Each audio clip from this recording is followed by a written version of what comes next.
The galactic summit trembled with tension you could taste. Empress Velshura, the Eternal, supreme ruler of the Andromeda territories and conqueror of 17 galaxies, had arrived on the diplomatic station, and everyone knew the rules. Do not approach. Do not speak unless spoken to. Do not meet her gaze. And above all, do not waste her time. The Empress stood alone in the observation deck, wrapped in robes that seemed woven from starlight itself, her crystalline skin refracting the light of distant suns. Ambassadors huddled in corners, whispering urgently about trade agreements they desperately needed her to sign. Military commanders rehearsed speeches they'd never get to deliver. Even the station's AI had reduced its ambient announcements to text only. No one dared disturb the Queen of Galaxies. Tom Rivera pushed his cleaning cart past the nervous dignitaries, trying to stay invisible. He was used to it. Humanity was still the new kids in the galactic community, and janitors were invisible in every civilization apparently. He just needed to empty the waste receptacles in the observation deck and get back to his daughter. 6-year-old Lily sat on his cart, swinging her legs, humming a song from her favorite cartoon. She wasn't supposed to be here.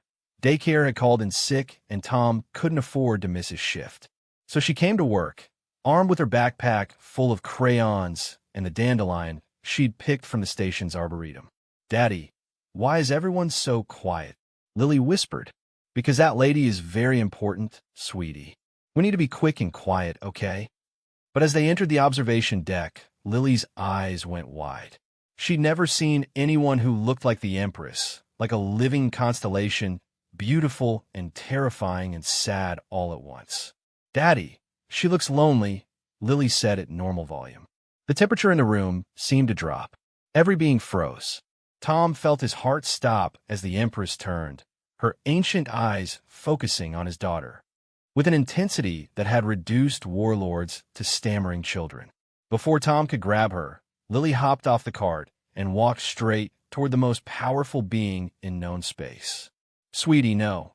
Tom lurched forward, but a gesture from the Empress stopped him cold.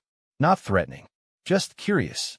Lily stopped in front of Velshura, craning her neck to look up at the towering figure. Then she held out her slightly wilted dandelion. "I picked this for my daddy, but you look like you need it more," Lily said seriously. "When I'm sad, flowers make me happy." "Are you sad?" The observation deck had gone so silent that you could hear the cosmic background radiation. Empress Velshura stared at the small human child, offering her a weed. In 3,000 years of existence, she had received tributes of planets, fleets of warships, the crown jewels of fallen empires. She had been offered everything. No one had ever asked if she was sad. Slowly, the Empress knelt, bringing herself to Lily's level. Her hand, a thing that had signed extinction orders and reshaped solar systems, reached out and gently took the dandelion. "I am," Velshura said, her voice like distant thunder. "I have been sad for a very long time, small one." "Then you need a hug too," Lily declared. And before anyone could process what was happening, she wrapped her tiny arms around the Empress of Andromeda. Tom nearly fainted. Somewhere, an ambassador dropped their datapad. The station's AI might have briefly achieved consciousness just to experience shock. Velshura went rigid for a moment. Then, slowly, her arms came up and returned the embrace. When she finally released the child, there was something different in her ancient eyes. Something that might have been the ghost of a smile. "What is your name?" "Small human." "Lily Rivera." "That's my daddy over there. He's the best daddy ever." "What's your name?" "I'm called many things, but you may call me Vel." Lily beamed. "That's pretty. Do you want to see my drawings?" "I drew a space unicorn."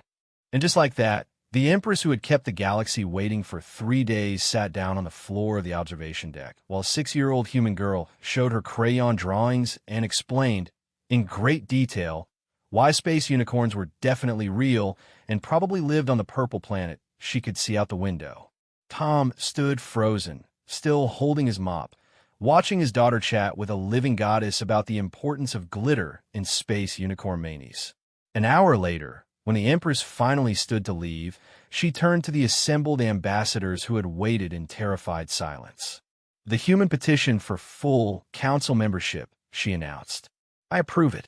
Any species that teaches their young such fearless kindness has more wisdom than most of your empires combined. She looked down at Lily one more time, the dandelion now carefully preserved in a stasis field she'd generated. Thank you, Lily Rivera. I shall treasure this gift above all others I have received. As the Empress left, every ambassador in the room turned to stare at Tom, who was still processing what had just happened. Lily tugged on his sleeve. Daddy, can Belle come over for dinner sometime? She seems really nice. Tom looked at his daughter, who had just accidentally secured humanity's place in galactic politics by offering a flower to someone who looked lonely. Sure, sweetie, he said weakly. I'll send her an invitation. Sometimes, Tom learned, the most powerful diplomatic tool wasn't strategy or force. Sometimes it was just a kind child with a dandelion and a hug.